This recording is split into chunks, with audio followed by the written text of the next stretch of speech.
Perhaps one of the most challenging aspects about the field of data science is the data science interview process. Oftentimes, it's a bit of a mystery box in terms of what type of questions the interviewers will ask during the interviews. And it's also a mystery box in terms of how do you actually effectively prepare for a data science interview. And so what I'm going to do in this video is to cover basically 10 solid tips that you can use in order to prepare for data science interviews in the year 2022. Let's get started.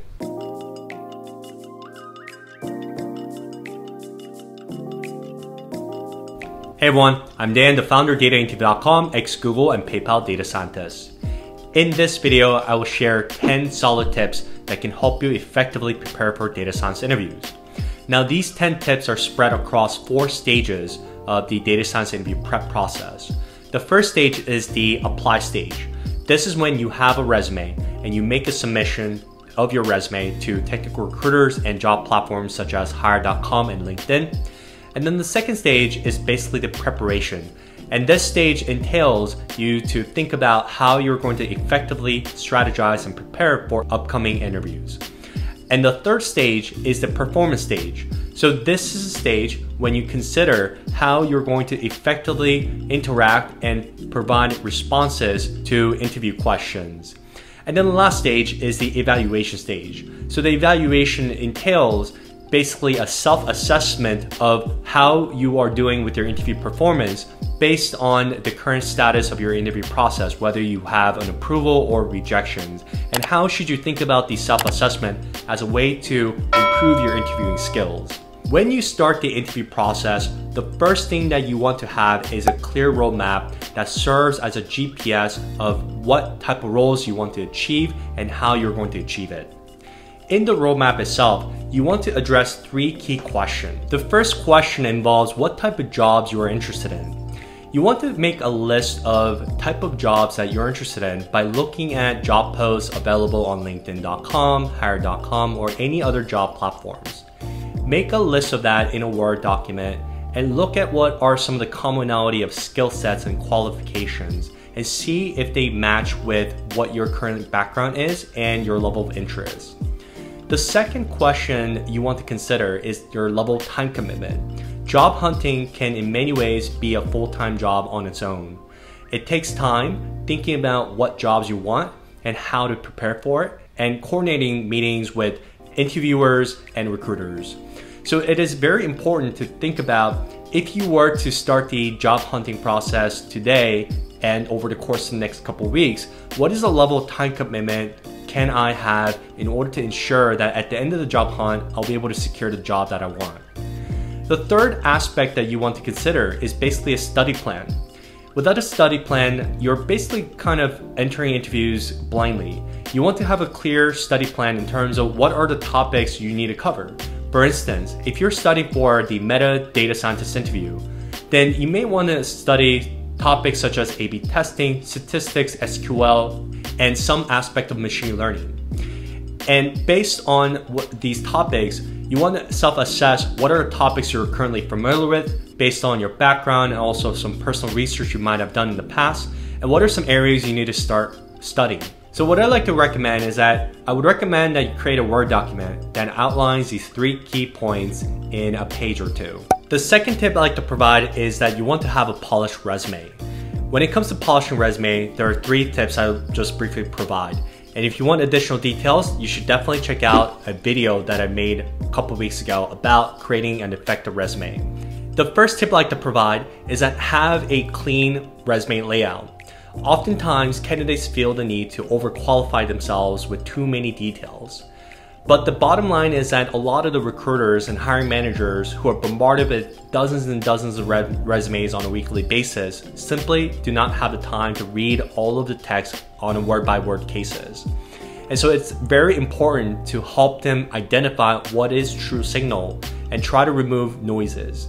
And in this case, you want to consider a really clean layout with good amount of margins and spacing, and really mention key details that really highlight your career experience. The second tip I like to provide is highlight your accomplishments. In projects, oftentimes what candidates will do is that they'll say something along the lines of, I have developed a logistic regression model to solve conversion.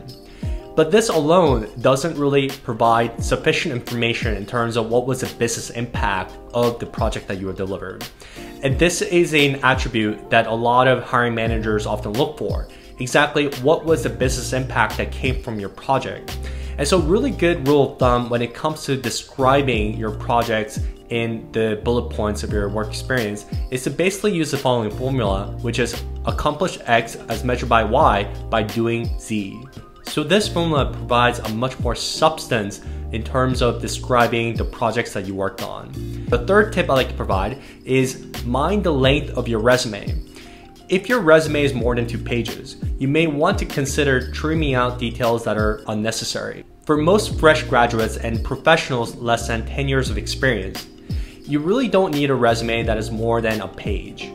You basically need to highlight the most important accomplishments and the most relevant details based on the job that you are applying for.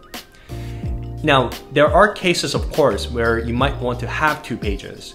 And those are cases when if you are a professional with 10 plus years of experience, and because of the length of your employment, you may want to consider having 2 pages, but nothing longer than that. The next tip I like to provide is that use referrals whenever possible.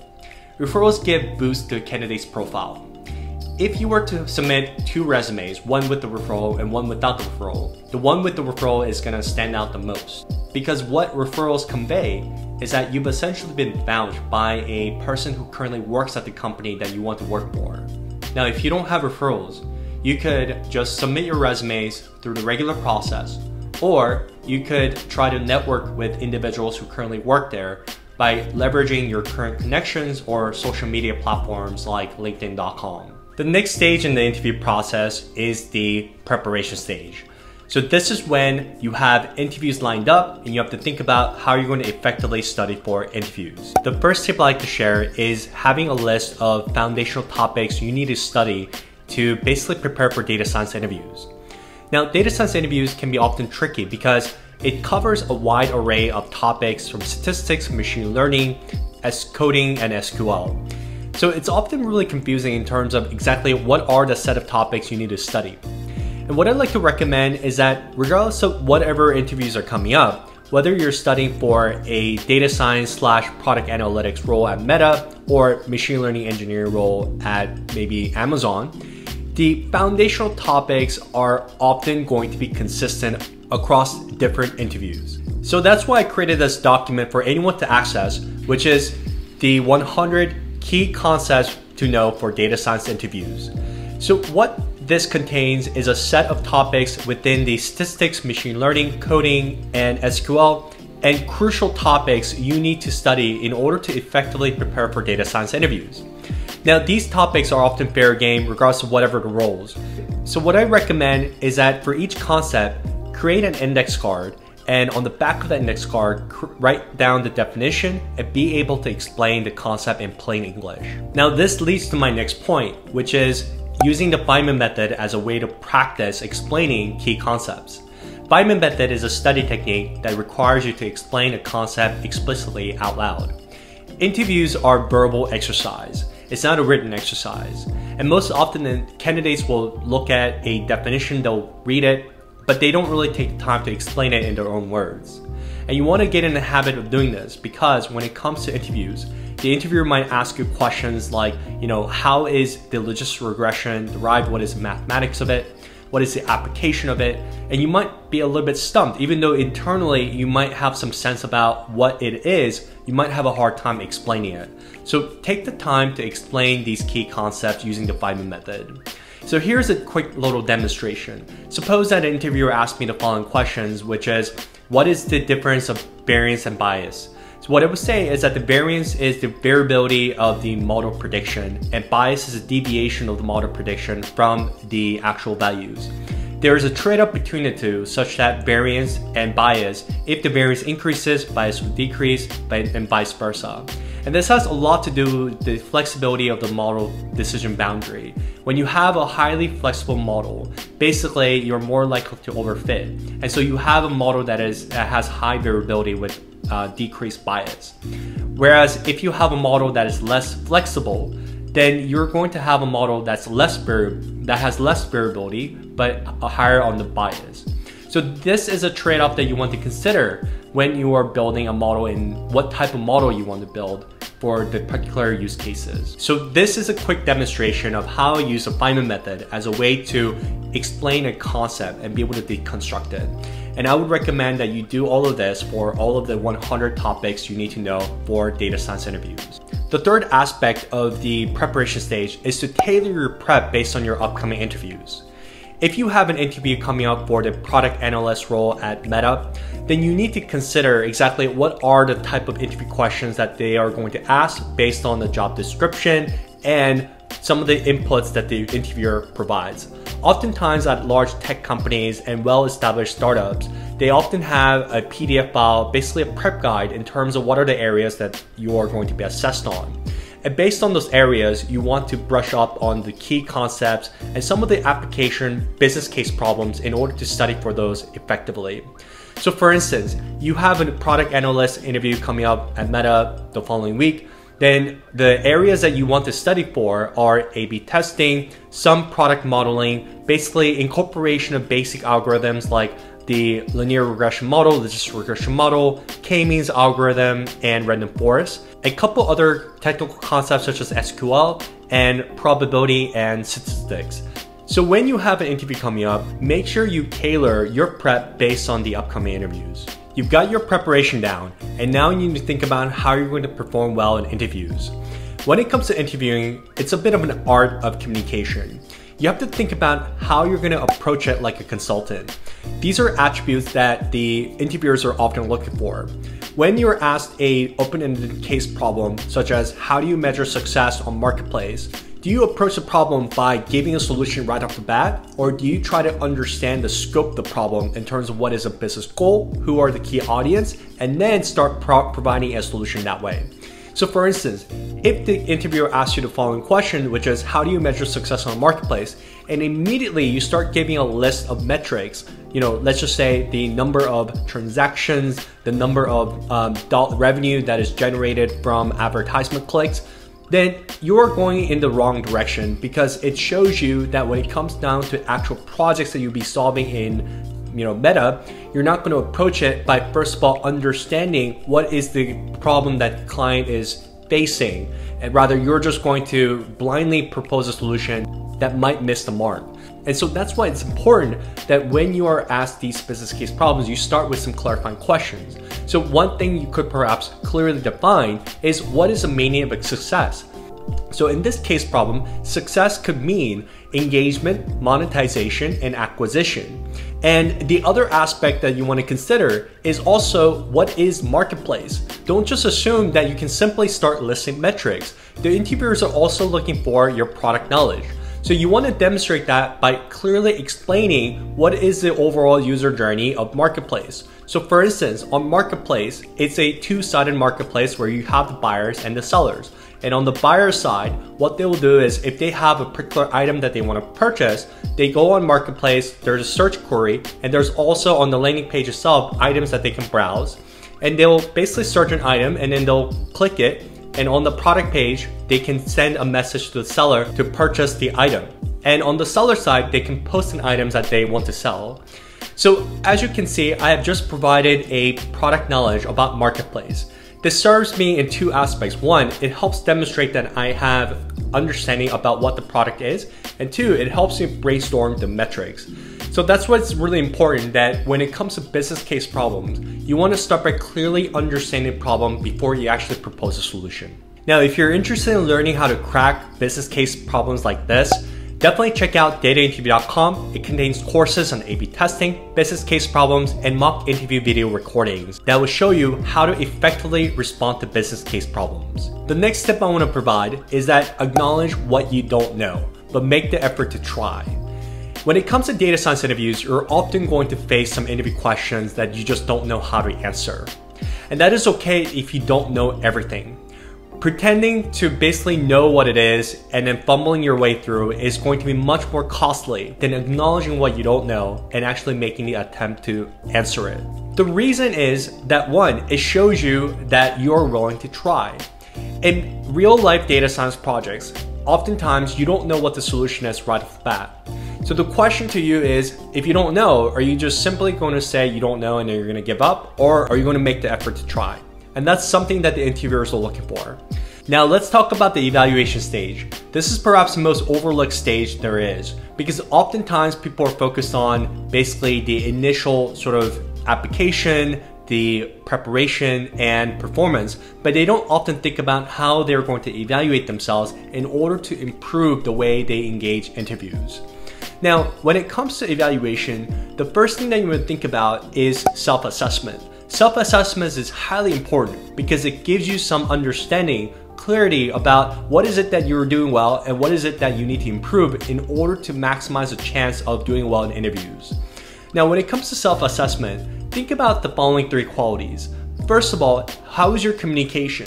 Do you approach it in a conversational, easy to understand manner, or do you explain it as though it's a monologue and very difficult to understand sort of explanation? The second quality you want to think about is, are your solutions comprehensive and accurate?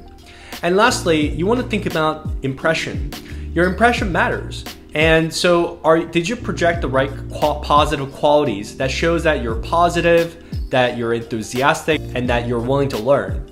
All of these 3 are important qualities. And personally, when I went through interviews in 2019, I made sure that for every interview that I went through, whether it was an interview for LinkedIn, Lyft, Google, and so forth, I took the time to self-assess exactly what was my interview performance. And that helped me clearly understand exactly what I was doing well and what I needed to improve and calibrate so that I ultimately ended up with the job that I wanted, which was becoming a data scientist at Google.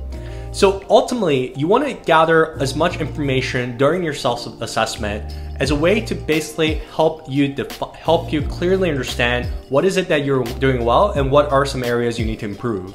And if you could get feedback from recruiters, then that's a big plus. All you need to do is just write an email to the recruiter to see whether you can get feedback. And as part of your self-assessment, see if you could get some feedback from recruiters. Of course, a lot of interviewers are very busy, and so oftentimes, they might not respond. But there are some situations where interviewers will take the time to provide some feedback for you. And so if you could do that, then that's a plus. The second tip I like to provide is that you want to track your interview progress. More often than not, when you go on a lot of interviews and you fail a lot, you might seem like you're actually not going anywhere. But if you were to create some personal data points in terms of what areas you're stuck at, then you will be able to see that perhaps, about a month ago, I used to get stuck on the application stage where I would get rejections right off the bat. But this month, I see that I've actually progressed beyond that and I'm able to go on technical phone screen. And so being able to see that progress gives you some level of encouragement, along with just a general sort of retrospect in terms of what areas you're stuck at and how you're going to improve. And so what I did was I created this Google Sheet for anyone to access. And this is very similar to basically a sheet that I also used back when I was interviewing for various companies in 2019. So as I talked about before, you want to track the progress of your interview. More often than not, as you're actively job hunting, you're going to be going on multiple interviews. And it's often confusing in terms of what interviews you currently have in your funnel or what interviews you no longer are interested or you have failed. So I created this spreadsheet and it's publicly accessible for anyone. I'll provide a link to it in the description below. So this spreadsheet contains the following information you want to populate. It contains stuff like the job, domain, level, company, along with appropriate drop down for you to just click and just move on to the next cell. And it also contains status information about what stage you're currently on in terms of the application, recruiter screen, technical phone screen, and the second technical phone screen or case study if the company has an interview step like that. And finally, the on-site. And also, probably the most important aspect is self-assessment, which is something that I talked about in the previous tip. So suppose that you went on the Amazon interview. And what you would do is basically you would populate the following row as shown here, and then you would talk about and you would click the appropriate drop down to basically mark the status of where you're at with the interview stage. And so if you submit an application and let's just say that you got a response saying that the recruiter wants to talk to you, then what you would do is you would mark this as passed for this application status, and you would mark it as scheduled, meaning that you have an upcoming meeting with the technical recruiter. And after the technical screen, and the recruiter has responded in terms of whether you're going to proceed to the next stage or not, then you will mark that as passed. So you keep populating this until you go all the way through the onsite, or at any point you fail the stage and you will mark it as failed. And what this is going to show is that over time, as you go on dozens and dozens of interviews, you will see some patterns in terms of what stages you're currently stuck at, and also generally what domains or levels you seem to not do well on, and it'll help you calibrate a better strategy in terms of your job hunt process altogether. Now, this spreadsheet is what I used back when I was a candidate actively hunting for jobs in 2019, and it was incredibly helpful for me. So I definitely recommend you check this out as a way to track your interview progress. So if you like this video content, thumbs up, share the video, and subscribe to the channel. And also check out datainterview.com. It contains courses on A/B testing, business case problems, product SQL, and mock interview video recordings. And also check out coaching service if you're looking for personalized mock interview coaching for your upcoming interviews. And I'll see you in the next video.